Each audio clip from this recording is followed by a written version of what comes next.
todas, a todes. Em, Vamos a dar inicio con la última sesión de este seminario de la Escuela Nacional de Ciencia Forense, que durante este primer semestre del 2023 estuvo dedicado a temas relacionados con la psicología y el derecho, y que pues ha tenido diversos exponentes con temáticas que son de nuestro interés. El día de hoy vamos a cerrar con broche de oro con la presencia de la doctora Nuria Vázquez Orellana, que nos va a presentar el tema abordajes de niñas, niños y adolescentes dentro de los procesos judiciales. Me voy a permitir leer una breve semblanza de la doctora. Ella es profesora asociada del Departamento de Psicología de la Universidad Rovira i Virgili de Tarragona, España, licenciada en Psicología y Criminología, doctora en Psicología, experta en Psicología Forense, docente de formación especializada en varias universidades y colegios oficiales de psicología. Cuenta con formación de posgrado en evaluación psicológica y tratamiento de los trastornos mentales, en mediación, en terapia familiar y coordinación de parentalidad. Además, se mantiene en una constante formación en temas relacionados con la psicología jurídica. Cuenta con experiencia profesional en psicología jurídica y forense desde el año 1995 y fue coordinadora de un servicio técnico de punto de encuentro familiar y psicóloga en un servicio de atención a mujeres en situación de violencia. Su desempeño habitual es en el ámbito penal, tanto con víctimas como en casos de imputabilidad y en materia civil, familia, peritajes e intervenciones por orden judicial. Pues entonces le damos la más cordial bienvenida a la doctora Nuria y pues le dejo la palabra, doctora. Gracias, querida Nain. Muchas gracias a todos y a todas. Es para mí un placer, un honor estar compartiendo con ustedes este agradable encuentro. Cuando escucho siempre las presentaciones pienso, me he hecho mayor, porque claro, una ha caminado tanto por la vida, ha ido de infancia a, a penal, de penal a familia, bueno, esas cosas que ocurren. Hoy la sesión de hoy voy a compartir el PowerPoint, que es muy breve, simplemente lo tengo de apoyo. Eh, Voy a compartir, no sé si, imagino que se ve bien. Okay. Sí se Entonces, ve. gracias.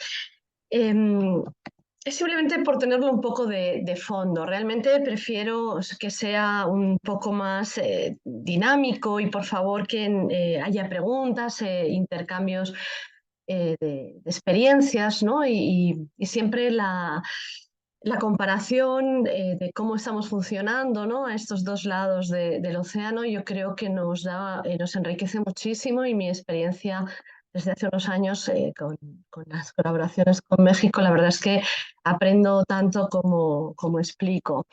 Bueno, en primer lugar, cuando uno piensa en cuando los niños, niñas y adolescentes se ven o se deben ver inmersos en algún procedimiento judicial, aquellos profesionales que estamos formados, ya sean operadores jurídicos o psicólogos, trabajadores sociales y otras áreas afines, pero aquellos que estamos formados y especializados, siempre nos genera un poco como de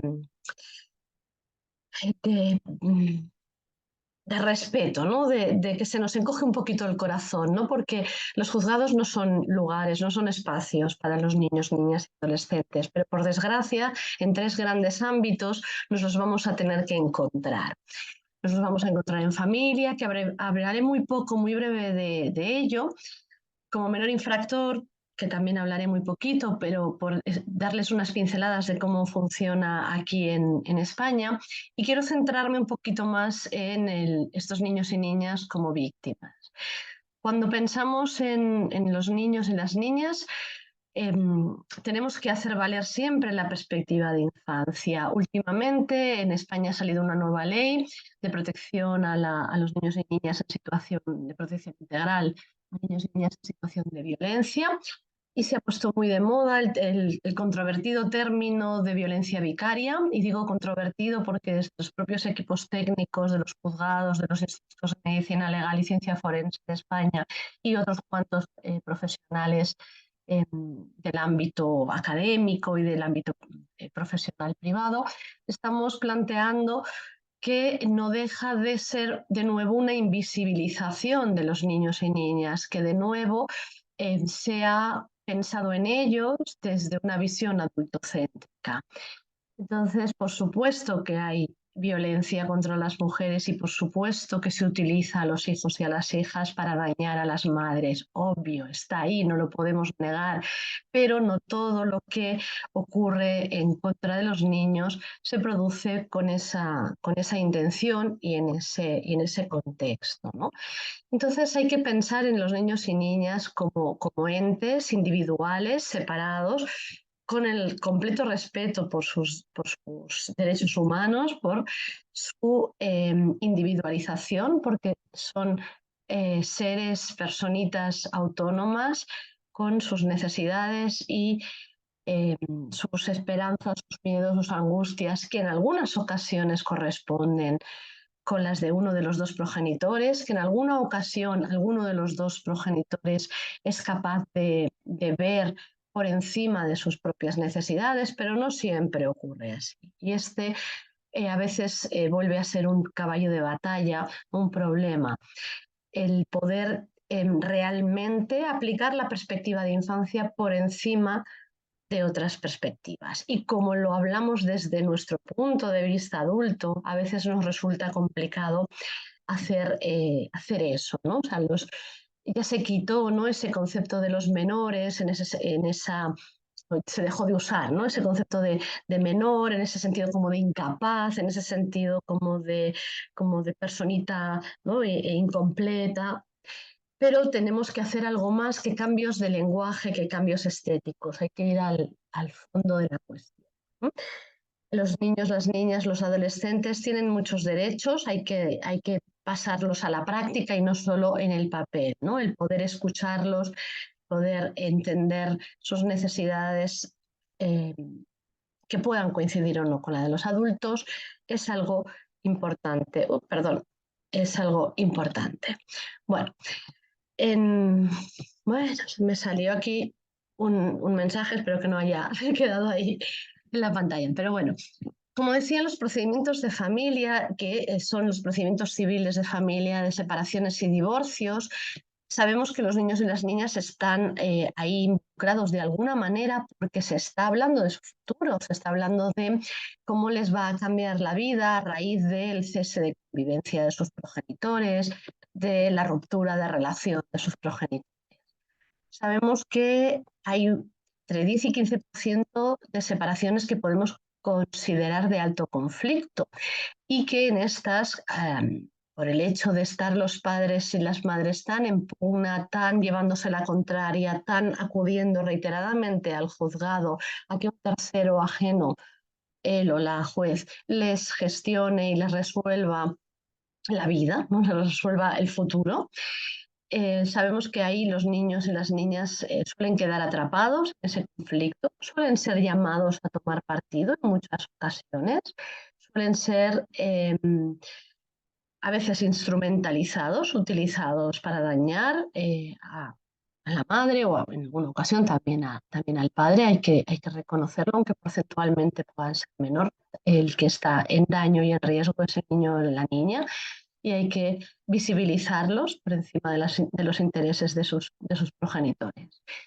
Pero aunque no ocurra la instrumentalización, sí, los padres están centrados en el conflicto, en luchar, en la pensión, en el domicilio, en cómo voy a salir o sentir que salgo beneficiado o ganador, van a desatender las necesidades de sus hijos y sus hijas. Cuando una persona está inmiscuida en una lucha, bueno, tiene unos objetivos en su cabeza, ese espacio lo está robando al día a día, lo está robando a salir, a pasear, a jugar, a disfrutar, a ir a ver una película al cine, a ir a jugar al parque, a ir a la playa, a la montaña, a la piscina, a hacer actividades de ocio, de juego con sus hijos y sus hijas. Por lo tanto, ¿cuáles son los mecanismos que tenemos en este ámbito? Pues en España se están desarrollando programas muy interesantes de tipo psicoeducativo y de adaptación al divorcio, en general centrado en los padres, pero a veces también algún proyecto centrado en los niños y las niñas, para que se den cuenta, para que se sensibilicen, para que se sientan escuchados en su malestar y en su dolor. Una separación, una ruptura es una frustración, es un duelo y hay que encajarlo. Y los adultos también son personas con su corazoncito y con sus necesidades y hay que atenderlas y hay que acompañarlas, por supuesto, pero no podemos invisibilizar a los niños y a las niñas que dependen de estos adultos y que necesitan que esos adultos estén bien, ¿no? Y a veces también necesitan un apoyo extra ellos mismos. Los programas psicoeducativos de adaptación al divorcio, como os decía, tenemos, por ejemplo, en Galicia el programa que coordina nuestra querida Francisca Fariña, una experta en todo lo que tiene que ver con justicia restaurativa. Y también tenemos en la Universidad del País Vasco, tenemos en la Universidad de Deusto, que es como se llama, de Bilbao, tenemos un equipo maravilloso con programas Ego Kitchen, que es como se dice en el idioma vasco. Eh, en- Ahora no me va a salir, pero bueno, tiene que ver con los kitchen son los niños, ¿no? Se ha centrado en los hijos. Tenemos programas de mediación, tenemos listados de mediadores que están reconocidos por el Ministerio de Justicia y que van a ayudar a los papás y a las mamás que tengan menos nivel de conflicto a acordar planes de parentalidad, acordar medidas, guardas y custodias, relaciones o regímenes de visitas o convenios, ¿no? O cómo se estructura la relación.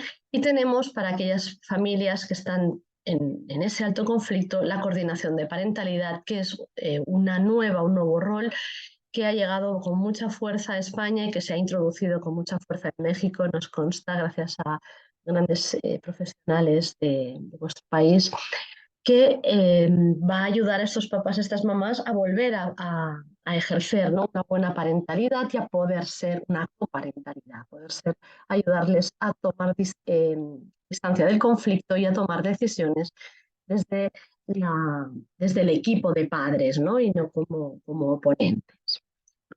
Bueno, como yo de coordinación de parentalidad y esos temas he hablado en varias ocasiones, me quiero centrar hoy en la parte más criminológica, la parte creo que más adecuada al espacio donde nos encontramos compartiendo. Sobre los menores infractores, sobre los chicos y las chicas que cometen delitos, en España tenemos una organización que luego me pueden ilustrar, ¿no? Si en México es parecida o los matices diferenciales que hay, pero si un menor o una chica por debajo de 14 años comete un hecho delictivo, aunque sea muy grave, una agresión sexual un homicidio, incluso unas lesiones muy graves, son los servicios de protección a infancia que dependen de la administración los que se encargan de estudiar y de hacer el seguimiento de este caso, muy enfocado en tareas psicoeducativas, en apoyo a la familia, en estudiar, ¿no? ¿Qué ha ocurrido, qué ha fallado para que este chico, esta chica cometa ese delito tan terrible?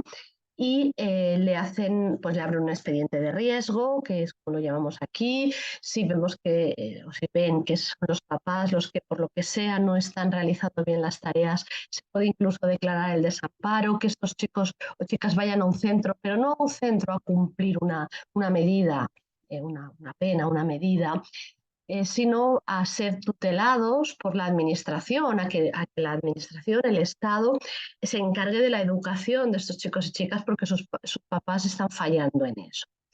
Estos están por debajo de los 14 años. Entre los 14 y los 18 años, nosotros tenemos lo que llamamos juzgados de menores, que no es, o sea, que es para menores infractores, ¿no? Cuando son los juzgados que juzgan a los chicos y a las chicas que han cometido actos delictivos. Es decir, no van a ir a las adopciones, no van los procesos administrativos de desamparo de riesgo, ni van los temas familiares, van son juzgados de lo penal. ¿Eh? O sea, son juzgados especializados en eso. Entonces, aquí tenemos la Ley Orgánica 5/2000, que es, bueno, ya tiene 23 años, es el 12 de enero, que regula la responsabilidad penal de los menores. Y en Su exposición de motivos, nos dice el legislador español, ha sido conscientemente guiada esta ley por los siguientes principios. Tiene una naturaleza formalmente penal, porque claro, estamos en un contexto penal, pero materialmente sancionadora, educadora. Lo que potencia sobre todo es tengo la... Espera un momento porque tengo las imágenes de la... perdón, tengo las imágenes del Zoom en medio de la diapositiva. Aquí. Ahora, perdón, naturaleza formalmente penal, pero materialmente sancionadora, educativa del procedimiento y de las medidas aplicables a los infractores menores de edad. ¿Cómo funcionan los juzgados del menor infractor en España? Funciona de forma muy parecida a cómo funciona la jurisdicción penal en México, hasta donde yo sé, en Estados Unidos y en otros países de Iberoamérica. Ahí normalmente cuando entra una denuncia de un menor pues, que ha cometido un hecho delictivo, tipificado en el Código Penal, bueno, pues en lugar de ir a la justicia de adultos, va a estos juzgados especializados, la policía o quien ha recogido esta denuncia se pone en contacto con Fiscalía del Juzgado de Menores, que es quien instruye la causa, quien activa a un equipo de asesoramiento técnico que está formado por profesionales del área psicoeducativa, habitualmente psicólogos, trabajadores sociales o educadores sociales. A veces hay uno de cada, en sitios pequeños como donde yo resido, en concreto en mi provincia, tenemos 2 psicólogos y 2 trabajadores sociales. No está la figura del educador social, pero por circunstancias casuales. Podría ser 2 psicólogos y un trabajador social y un educador social. Pero bueno, en este caso tenemos 4 profesionales y un psicólogo, criminólogo, por cierto, que ejerce de coordinador del equipo, un colega mío. Entonces, como os decía, el equipo técnico se activa, incluso una persona del equipo técnico de guardia los fines de semana, por si los hechos delictivos ocurren el fin de semana, y enseguida hacen unas entrevistas, enseguida junto con la fiscal recogen información y ya empiezan, en cuanto pueden, a hablar con este chico o esta chica para hacerse una buena idea, una composición del lugar de qué está pasando, ¿no? ¿Qué está ocurriendo? Y va a ser, en este caso es una fiscal, la fiscal de este juzgado nuestro, la que va a decidir si acusa y si esto sigue para adelante, si realmente es constitutivo aparentemente, ¿no? de ilícito legal, ¿no? de algo delictivo, y al final, con el informe del equipo técnico, se podrá optar por uno de los 2 proyectos o programas, mejor dicho, que tenemos aquí. El programa de mediación, que lo tenéis justo aquí abajo, el equipo técnico de asesoramiento técnico lleva a cabo los programas de mediación penal que contempla la ley. Aquí esta ley nos dice que todos aquellos delitos que no sean extremadamente violentos y que no tengan características sexuales pueden mediarse. En estos momentos se está llevando a cabo muchísimas mediaciones de violencia filioparental. Tenemos muchos chicos y algunas chicas, cada vez más chicas, que agreden a sus familiares. Y estos padres, estas madres, se ven en la necesidad de acabar llevándolos a los juzgados de menores, denunciándolos ante la policía, porque se les escapa de las manos, no son ya capaces de reconducirlo. Entonces, la mediación penal sirve para delitos de tipo acoso escolar, de tipo ciberacoso, etcétera, pero también hay un gran porcentaje de casos de violencia filioparental que se media. En otro tipo de delitos, cuando son más graves, cuando hay lesiones, abusos sexuales o incluso algún homicidio, la mediación no está recomendada y pasan al programa habitual, que es el que el equipo técnico evalúa al chico, a la chica, y aquí es lo primero que pongo. Él evalúa las circunstancias personales, sociales, familiares y educativas, o sea, al chico o a la chica en toda su globalidad, ¿no? En toda su realidad, en todos sus contextos.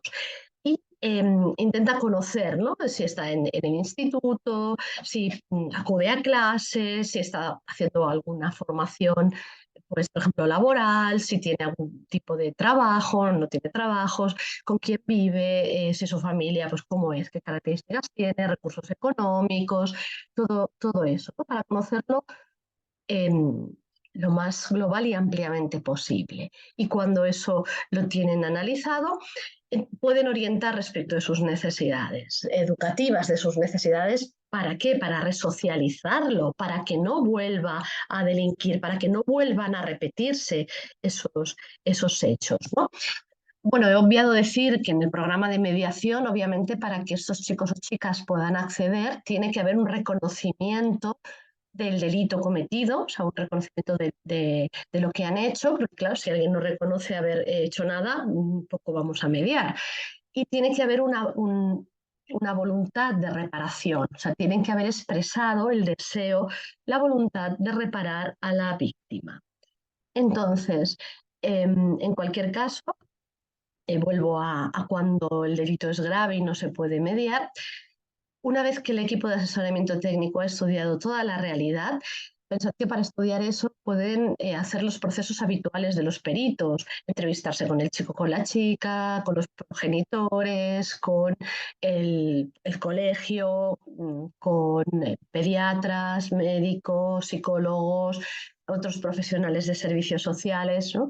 En ocasiones consultar el expediente de este chico o chica en el juzgado de menores, porque a veces pues, son reincidentes y ya los conocen y ya tienen parte de esa información recogida, pero en cualquier caso es recopilar toda la información posible para intentar adaptar a las necesidades y a la realidad de esta persona, de este chico o chica, la medida que van a proponer. Y una vez lo tienen más o menos claro, entonces es cuando van a exponérselo normalmente en un informe escrito al magistrado o a la magistrada. En este caso es un señor, el hombre juez que tenemos en nuestro juzgado, así como la fiscal es mujer, el juez es un hombre, pero pues, depende de cada sitio. El magistrado que tenemos nosotros es un señor mayor, experimentado, muy didáctico, que tiene muy buena mano con los chicos o con las chicas, es muy reflexivo y en algunas ocasiones, por supuesto, tiene que acabar tomando decisiones graves o de graves consecuencias, como es el internamiento en un centro, ¿no? En un centro penitenciario para menores. Pensad que yo creo que las medidas que se pueden tomar en esta ley serán muy similares a las que se puedan tomar ahí en México. Internamiento hasta que cumplan los 18 años, incluso hasta los 21, pueden quedarse en los centros según la gravedad. También pueden ser medidas menos lesivas, ¿no? Como pues que estén los fines de semana en el domicilio, que hagan trabajos en beneficio de la comunidad, bueno, pues otro tipo de también que se sometan a terapia, que acudan, ¿no? A centros cívicos, que hagan programas formativos, educativos, ¿no? Siempre se busca que de ese catálogo de medidas se apliquen las que son más adecuadas y que puedan ofrecer un mejor fruto, un mejor resultado. Bueno, voy a dejar aquí este tema por si alguien tiene algún interés, después lo retomamos. Y me voy a ir a el tercero de las patas que quería hoy eh, ilustrar brevemente, que es cuando estos niños o niñas son víctimas, ¿no? Cuando están en procedimientos penales como víctimas. Desde hace unos cuantos años, pero no demasiados, en España se ha ido estableciendo lo que es la prueba preconstituida o lo que llamamos aquí prueba preconstituida, que se trata de evitar que estos niños y niñas tengan que ir a declarar el día del juicio, el día de la vista, delante de su agresor. Los abogados penalistas que defienden a los adultos muchas veces se quejan de que ellos quieren hacer las preguntas y quieren poder, porque ese es el derecho de defensa, ¿no? De sus representados, pero hay que primar de nuevo los derechos de los niños y de las niñas y hay que procurar no victimizarlos más, con lo cual se empezó a trabajar, yo diría que en Cataluña, que es donde yo trabajo, alrededor del hace como unos 15 años o así, se empezó a trabajar con la prueba preconstituida, de forma que primero se pedía que los y las jueces y fiscales, cuando tenían que entrevistar o explorar a un menor, lo hicieran acompañado de un psicólogo o trabajador social del equipo psicosocial o del equipo de técnico del juzgado, y que fuera este profesional quien hiciera las preguntas, quien hiciera la exploración, y simplemente pues fiscal y juez estuvieran ahí un poco para orientar sobre qué otra pregunta necesitaban o qué otro contenido necesitaban explorar, pero que el que gestionara, el que dirigiera la entrevista fuera ese técnico. Eso ya fue un adelanto en ese momento, estuvo muy bien, pero en temas penales faltaba que si se insistía en que el niño o la niña tenía que declarar, pues tenía que declarar. Y como mucho se habilitaban unos biombos, unas mamparas para que no hubiera a la persona, ¿no?, la que había acusado de ese, por ejemplo, del abuso sexual o del maltrato, pero es que esa persona podía ser su abuelo, podía ser su papá, podía ser su vecino, su maestro, su sacerdote, con lo cual eran personas conocidas y que tenían una cierta influencia sobre este niño o niña, con lo cual era una situación muy dura para estos pequeñajos, ¿no?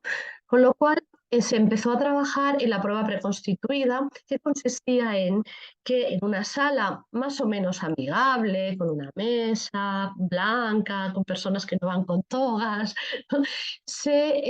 los psicólogos del equipo hicieran las entrevistas, la exploración a los niños, mientras que la comitiva judicial esperaba, observaba, mejor dicho, escuchaba todo detrás de un espejo unidireccional, de la típica cámara de Gesell, ¿no?, del espejo. Todo esto era grabado y se podía visionar tantas veces quisiera.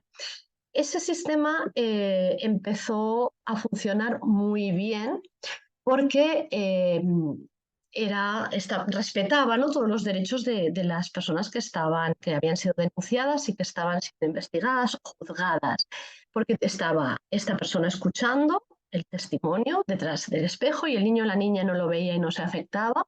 Estaba pues la comitiva judicial y también podíamos estar, por ejemplo, los peritos privados, ¿no?, porque podíamos estar observando la entrevista, sugiriendo preguntas en un momento determinado, ¿no? Aquí se hace una entrevista tipo embudo, diríamos, en la que se empieza por bueno, primero se conoce al niño o a la niña, se establece un poco de relación, se le pide un relato de un hecho vivencial normal, como la celebración de un cumpleaños o de una festividad, para ver el nivel de lenguaje, cómo este niño o niña narra, si da detalles, qué tipo de detalles y demás. Y después de una entrevista o un buen rato de conversación así casual, se le pide un relato totalmente libre, abierto, sobre las circunstancias que le llevan allí, lo que le ha ocurrido, ¿no?, que nos explique pues, lo que ha podido contarle, ¿no?, pues, a su profesora o a su mamá, o aquello que ha explicado, ¿no?, y que queremos que nos cuente, porque nosotros pues, no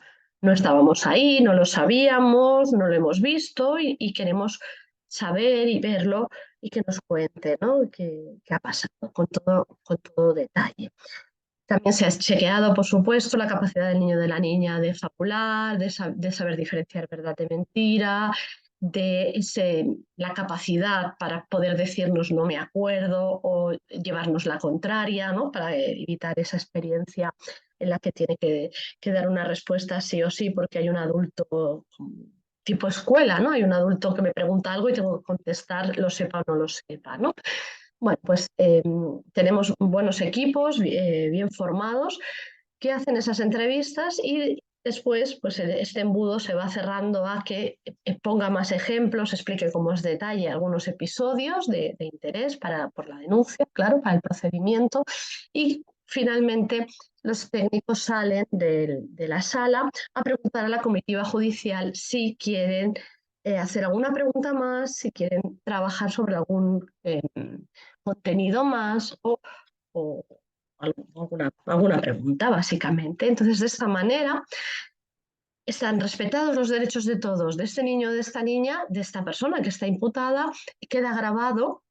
En el caso de que el informe que emita sobre la credibilidad del testimonio el equipo técnico no convenza o no le guste a la defensa de esta persona o a la acusación, siempre se puede pedir que un psicólogo perito visione esas entrevistas y haga su propio CBCA, su propia puntuación de los criterios de credibilidad, sin necesidad de volver a hablar con este niño o niña, sin necesidad de revictimizarlo.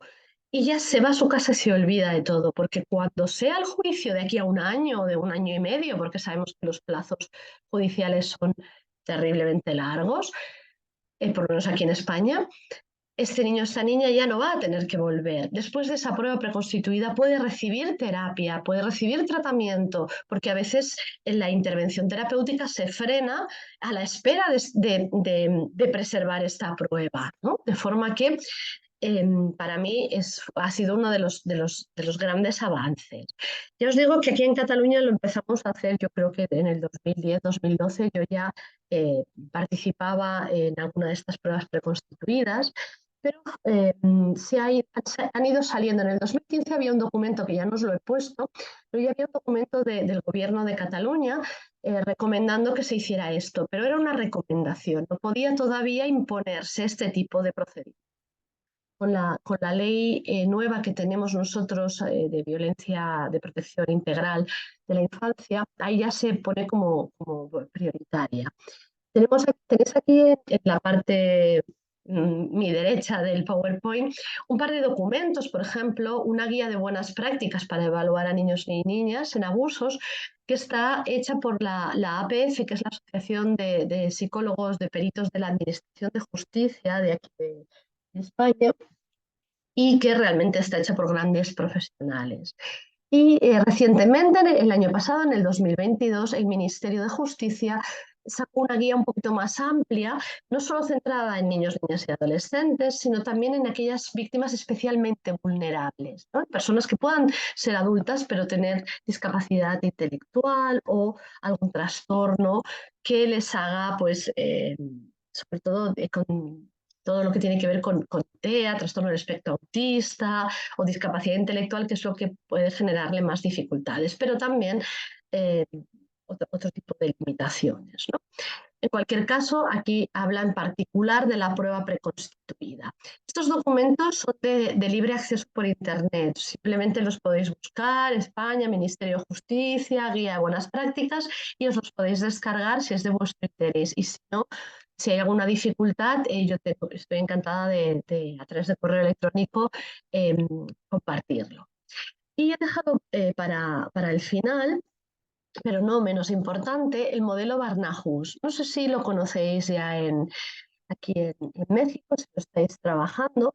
Es un modelo que nace en la Europa del Norte, en Islandia, en los países nórdicos, porque se plantean muy acertadamente que ni los hospitales ni los juzgados son espacios para los niños y las niñas que han podido sufrir algún tipo de maltrato o de violencia o de agresión o de abuso.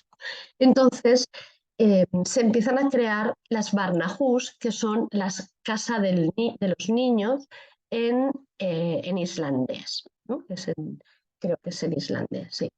Entonces, aquí tenemos a Save the Children, que es la fundación que lo ha entrado en España, por lo menos, gracias o de la mano sobre todo de una compañera, de una querida compañera mía, de Noemí Pereda, bueno, no es compañera mía, es colega, pero de la Universidad de Barcelona, que es un referente de abuso sexual en la infancia y es un referente bueno, para Save the Children y para el modelo Barnahus. Simplemente lo que se ha hecho es coger esta especie de casita que os he puesto aquí, que estaría en estos ámbitos, que es salud, que interior, que es la policía, que justicia y que protección de infancia o servicios sociales unen sus esfuerzos en un solo sitio para que los niños y las niñas no tengan que ir a una comisaría, a un hospital ni a un juzgado, para que dentro de esta casa de los niños, de este espacio amable, sin batas blancas, sin uniformes de policía, puedan recibir toda la atención completa, integral. Ellos, sus familias, asesoramiento, hay abogados, hay médicos, hay psicólogos, por supuesto, trabajadores sociales, educadores sociales, personas que van a poder recibir de forma completa y atender de forma integral esta situación, ¿no? Entonces, espacios amigos donde los niños puedan ser, por ejemplo, sometidos a una exploración médica. No debe venir al hospital, sino que el pediatra forense o el médico forense se van a desplazar a esta casa de los niños, a un espacio pues, con colores, con muñecos, a realizar una tarea tan desagradable para estos críos como una exploración, por ejemplo, de presunto abuso sexual. Ahí van a ser atendidas y escuchadas las familias, los niños. Este modelo es genial, en teoría está estupendísimo, pero es un modelo que necesita de mucho dinero para ponerlo en marcha y necesita también de profesionales muy especializados. No se puede abrir un centro como esto y dotarlo de profesionales que acaban de acabar sus estudios, que acaban de egresar de su universidad o de su máster, que nunca han visto familias en conflicto, niños, niñas a nivel clínico. Se necesita profesionales que tengan experiencia, hay que estar bien pagado y tiene que ser todo bastante bien pensado, ¿no? El problema que seguimos teniendo aquí, que eso es lo que quería un poco criticar, ¿no? Porque el modelo está muy bien, pero la aplicación a veces no tanto.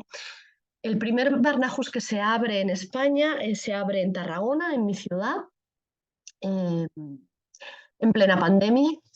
Fue un poco catastrófico, pero atendieron muchísimas denuncias, muchísimas familias y niños y niñas derivados de servicios sociales, de pediatría, para poder hacer este acompañamiento. Es muy complicado los plazos, no funciona del todo bien los sistemas de grabación, las entrevistas con los niños y las niñas no se estaban grabando, solo en el caso que se consideraran como muy evidente, ¿no? El abuso o el maltrato, se llamaba a los psicólogos del juzgado para que hicieran la prueba preconstituida. Inicialmente los psicólogos que atendían ahí no eran forenses, eran psicólogos clínicos, entonces no hacían valoraciones grabadas y valoraciones basadas en la evidencia, pero que contrastara la credibilidad del testimonio de estos niños o niñas, que analizaran a toda la familia. Recibían, por ejemplo, una mamá que ponía una queja contra un papá y a los niños, pero al padre no lo citaban ni lo escuchaban. No está acabando de funcionar la aplicación, en mi modesta opinión, por supuesto, eh, como yo creo que debería ser. De forma que nos encontramos con informes de revelación que llaman, que ha venido un niño y nos ha contado el papá, el abuelo, el vecino, el quinto me ha hecho esto, y hemos orientado a la denuncia o, claro, me ha dicho que le ha tocado y hacemos una prueba médica. Y dices, pero una prueba médica, no sé, hace un año le ha tocado y ¿qué piensas que vamos a encontrar en la prueba médica? ¿No? Si el delito que te está explicando no deja trazas físicas o ha ocurrido hace mucho tiempo, ¿no? Entonces, creo que el modelo es fantástico, podéis ampliar información en esta página de Save the Children del modelo Barnahus. Hay fotografías, hay informes, ya empieza a haber análisis de los casos. En España se ha ido extendiendo las casas Barnahus en Andalucía, en Madrid, recientemente está a punto de abrirse en Navarra, que son comunidades autónomas españolas, pero el desafío siempre es el mismo. Tener dinero, tener profesionales bien formados y tener rapidez en los juzgados, que realmente los niños entren en la Barnahus, se haga todo rápido y completo y que los procedimientos judiciales pues, sean lo más rápido posible para evitar problemas. Bueno, por ahora, perdóname que me parece que hay como perros y ruido de fondo, espero que no se oiga mucho. Hasta aquí un poco lo que quería compartir y ahora estoy deseosa de recibir comentarios, experiencias. Gracias. Muchas gracias, doctora. No sé si haya preguntas sobre esto tan interesante que nos estaba compartiendo el día de hoy la doctora. Bueno, yo le quiero contar un poco que en nuestro país el manejo de las infancias y las adolescencias en temas procesales es un tema bien delicado y con muchos aspectos pendientes. ¿Por qué? Porque tenemos una situación, como usted ya lo señaló, de falta de recursos que se destinan obviamente a problemáticas muy graves que tenemos, pero que muchas veces el tema de la violencia hacia los niños, niñas y adolescentes pues queda como soslayado, ¿no? Como bien señalaba, quedan como en un segundo lugar o supeditados a lo que pasa con los padres o con la población adulta y entonces es como, van como en un trenecito siendo atendidos, ¿no? Sin fijarnos de pronto en las necesidades particulares. Entonces, ese es un tema, las instancias y los recursos que se tienen, pero también la formación de profesionales. Ese me parece que es uno de los temas más complejos, ¿no? No basta con tener solo un título de psicología, ¿no? Saber como de atención terapéutica para trabajar con niños, niñas y adolescentes en situaciones tan complejas, sobre todo cuando están en conflicto con la ley porque son infractores o bien porque han sido víctimas de una agresión sexual o algún tipo de violencia, pues es complejo.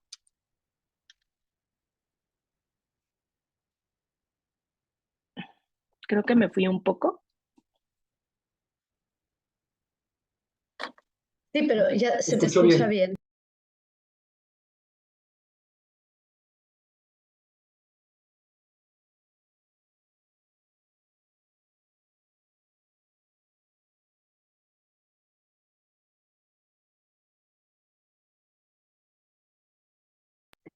Creo que hemos perdido a Anaí. Y se le fue su internet, yo creo.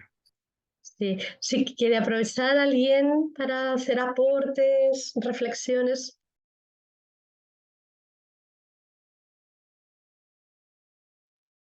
Hola, yo tengo una pregunta, pero es de pura ignorancia, ¿eh? Sabrá, casi que siento que la respuesta es años luz, pero ¿qué tan lejos estamos en México de tener este tipo de, no sé si la palabra es mecanismos, o sea, estas cosas que nos mencionaba al final, porque sospecho que todos aquí tenemos alguna como experiencia, al menos de conocimiento, como de casos, o sea, espero no necesariamente de violencia sexual contra un menor, sino de alienación parental y esas cosas. Entonces, mi pregunta sería si usted sabe en dónde estamos en México, al menos de un mecanismo como estas casas o cosas así. Pues la verdad es que no lo sé, Alexa. Conozco los Fecofams y la verdad es que ahí estáis por delante de España, porque los puntos de encuentro familiar de España tienen una limitación muy grande y apenas pueden observar las interacciones, no pueden ni mediar, ni pueden intervenir. Y en cambio, los Fecofam mexicanos, los servicios son más amplios, o sea, son un centro realmente integral de atención a la familia. Y yo cuando los conocí dije, me mudo a México y a trabajar en un Recofam porque en los puntos de encuentro, cuando yo dirigí uno aquí, estaba muy atada. Entonces, por eso que yo aprendo mucho cuando estoy en contacto con vosotros. No penséis que voy a explicar, voy a aprender. En cuanto a servicios similares al Barnahus, la verdad es que lo desconozco y no sé si alguno de los compañeros que asisten nos pueden ilustrar. Perdona, hace un momento me fui, pero me sacó de la nada esta cosa. Pero justo, efectivamente, los ECOSAM han funcionado de manera muy interesante para hacer intervención en este tipo de casos, sobre todo porque se busca un trabajo interdisciplinario, ¿no? Sin embargo, pues nos enfrentamos como a las problemáticas y lo que decía, ¿no? La falta de recursos, falta de personal, pero sobre todo ahorita la cantidad de casos, ¿no? Que están llegando y que eso hace que la atención pues no sea a veces con la continuidad y el seguimiento esperado, ¿no? Eso creo que es un tema. No tenemos modelos como el Barnahus, o sea, Save the Children trabaja acá tiene aldeas infantiles donde de pronto hacen intervención en casos de niños que se encuentran en situaciones de vulnerabilidad, pero no están netamente vinculados al sistema de justicia, ¿no? Ni al sistema de justicia penal, ni al sistema de justicia de trabajo con adolescentes, ¿no? Entonces, ahí como que el enlace, ¿no? O el puente interinstitucional, pues todavía no funciona. Ujú. Me abría micro porque realmente yo creo que es muy buena idea que este tipo de servicios dependan del Consejo General del Poder Judicial, o sea, dependan del gobierno realmente, ¿no? Que no dependan de fundaciones o de asociaciones que, bueno, a falta de otro tipo de recursos, desde luego hacen una labor estupenda y hay que agradecerla, pero bueno, si ya tenéis por ahí a Save the Children, vamos, hay que trabajar para que esto se pueda implementar y a mí que me inviten a México que voy a explicarlo. Y en cuanto al tema de, o sea, aprovecho ahorita que tengo como la palabra para el tema de la prueba presuntiva, me parece un tema muy interesante, ¿no?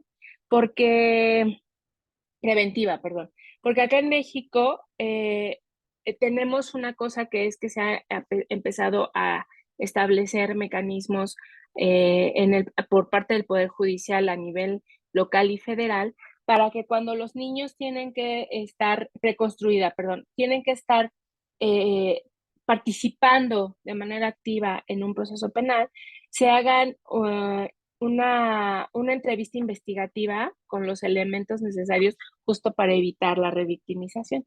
Sin embargo, no tenemos todavía como el andamiaje que nos platicó el día de hoy para ofertarlo como una prueba preconstruida, ¿no? En donde de pronto las partes estén presentes y se pueda desarrollar, salvo que se justifique de una manera muy clara y se pueda ofertar como una prueba anticipada, le llaman acá dentro del sistema judicial, ¿no? Pero la prueba anticipada está prevista para muchos supuestos que no necesariamente se abocan al tema de las infancias y las adolescencias, ¿no? Y ahí Sí. el tema ha sido, perdóneme, el tema ha sido, y me gustaría preguntarle sobre la cuestión de la credibilidad del testimonio, porque la parte de la credibilidad es todo una cuestión con niños y adolescentes muy, pues que ha generado mucha polémica. Sí, cierto. Claro, aquí en España también se hablaba de prueba anticipada, que era también como muy genérica, ¿no? Pero poco a poco se fue cerrando el caso de niños, niñas o adolescentes con algún tipo aunque fueran adolescentes un poco más mayores, con algún tipo de limitación, alguna discapacidad, afectados por alguna circunstancia de este tipo. Esa necesidad de que no tuvieran que volver a repetirlo, ¿no? Entonces, de ahí sale esta idea de prueba preconstituida, que algunos juristas, yo recuerdo cuando en el 2015 hablaba de esto, que alguna jurista, una abogada amiga, me corregía y me decía, ¿qué es preconstituir una prueba? ¿Qué es eso? O sea, esto es una prueba anticipada que le estás contando, tú eres psicóloga, no me líes, ¿no? Y luego pues, se ha ido utilizando, ¿no? este término. Yo lo encuentro súper necesario porque tiene que conjugar los derechos de la persona a la que están investigando y los derechos de este niño, niña o adolescente, ¿no? Yo recuerdo, por ejemplo, en el 2008 acompañar a una adolescente de 17 años con un trastorno del espectro autista bastante severo, con cierta dificultad en el lenguaje, que en una exploración de familia normal y corriente de separación que estaba evaluándola yo, de repente me dice que no quiere ir con su papá porque el otro día en la playa, pues cuando me metí en el coche a quitarme el bañador, me hizo daño y no quiero que me hace daño. Y entonces ahí explica que le agarró los pechos, que le tocó ir adecuadamente aquí y allá. Y claro, yo estaba evaluando familia, me quedé ahí como traspuesta, no estaba grabando y pensé, madre mía, ¿y ahora qué hago? Ahora tengo que volver a evaluarla, grabando y corriendo al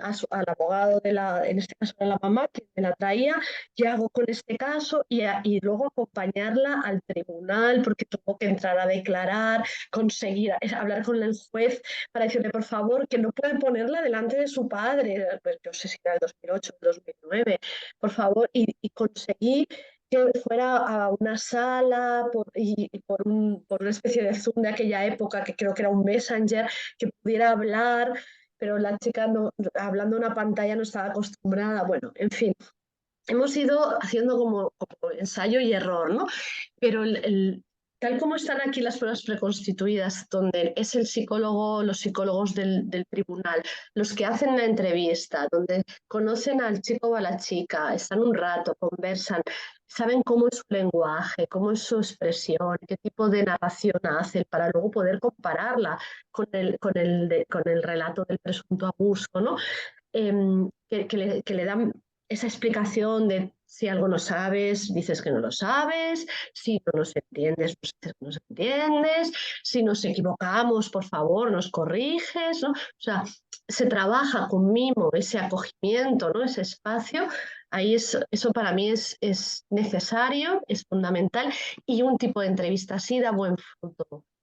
Porque el niño o la niña se siente escuchado, acompañado, y sí que le dicen que ahí detrás hay unas personas que van a estar mirando mientras nosotros hablamos, porque tienen que saberlo, que detrás del espejo hay alguien, ¿no? Y que tiene que hablar a un micro porque esto se va a quedar grabado, porque yo luego pues lo quiero escuchar, porque lo quiero tomar nota y quiero luego poder escucharlo y poder verlo en otro momento.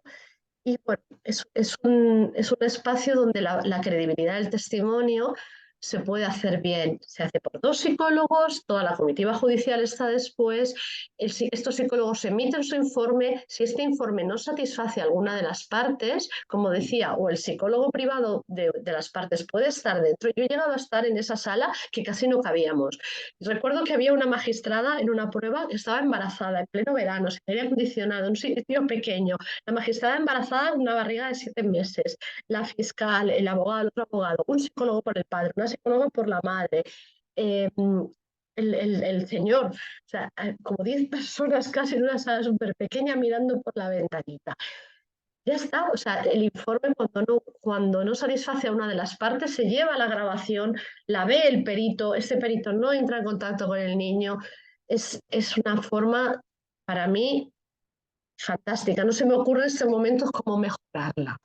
Sí, el profesional, y yo tengo la suerte de tener un equipo muy experimentado que hace muy bien estas entrevistas. Sí, no sé si alguien más tenga alguna pregunta, Yo algún tengo una última comentario. pregunta. Alexa, Pero igual es de adelante, Alexa. ciencia. Entiendo que, por ejemplo, no sería deseable tener o sea, alguien que se acaba, por ejemplo, de graduar de una carrera en psicología, atendiendo un caso así. Pues entiendo que la experiencia en el manejo de este tipo de casos hace la diferencia, pero me pregunto si hay una formación, o sea, si además de ser psicólogo o psicóloga, hay como algún tipo de capacitación o curso que debería de tomarse para poder aproximarse a esto de una manera más adecuada. Claro, claro.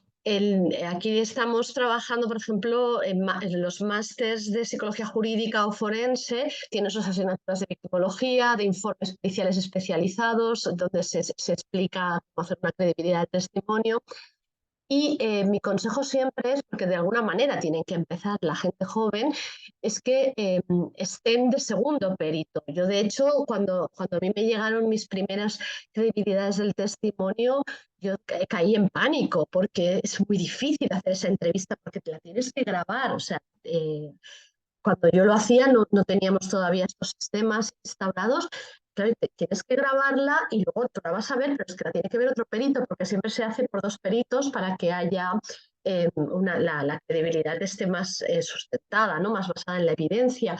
Entonces, yo fui con una señora más mayor que hacía ya las entrevistas hasta que yo me sentía con valor para empezar a hacerlas yo. Y luego pasé el relevo, ya empecé a hacerlas yo delante de una persona más joven y ahora, bueno, pues es un poco ese ciclo, ¿no? Pero sí, yo creo que es de lo más difícil que hay para el psicólogo forense, este tipo de valoraciones. Son muy delicadas, le podemos amargar la vida a un niño o una niña si lo hacemos mal, pero también le podemos amargar la vida a un adulto si lo hacemos mal, realmente. Sí, muchísimas gracias. Creo que también eso es importante, ¿no? Como entender la trascendencia de la intervención pericial que se está haciendo. O sea, eso también para el perito es como a veces importante y es complejo, ¿no? Sobre todo por el tipo de, pues, de la población que se va a atender, ¿no? Que está en situación de vulnerabilidad, pero mantener como esa, no me gusta la palabra imparcialidad, pero estar equilibrado, ¿no? En cuanto a lo que se va a buscar y cómo se va a investigar, me parece que eso es algo que también se tendría que fomentar en la formación profesional de las y los peritos, ¿no? No sé si alguien más tiene alguna pregunta, alguna intervención. No, ha sido muy ilustrativo. Y yo nada más comentar que justo la Suprema Corte de Justicia de México ha generado protocolos justamente para empezar a establecer parámetros para que cuando hay entrevistas o mecanismos de peritación adecuados cuando se trata de estas poblaciones, ¿no? Entonces, aunque son protocolos que no son todavía de observancia obligatoria, sí son como lineamientos que están ahí presentes y que tendríamos que estar atendiendo, pues prácticamente, no solamente quienes entrevistamos desde el punto de vista psicológico, sino quienes tengan en algún momento contacto con este tipo de poblaciones, ¿no? Que se debe de considerar. Entonces, pues, si no hay como otra pregunta o alguna intervención, le queremos agradecer a la doctora Nuria Vázquez por haber estado con nosotros el día de hoy cerrando este seminario. Ha sido un gusto escucharla, intercambiar experiencias y sobre todo traer estos temas que son como de alto interés para nuestra escuela. Con esto vamos a cerrar el seminario de este semestre. Les agradecemos muchísimo su asistencia y su atención a estos temas. Esperamos que hayan sido como de interés y pues no me queda más que desearles a todos, a todas, unas felices vacaciones porque nosotros cerramos acá el periodo académico y nos vamos de vacaciones por un rato. Entonces, pues muchísimas gracias. Muchas gracias a todos.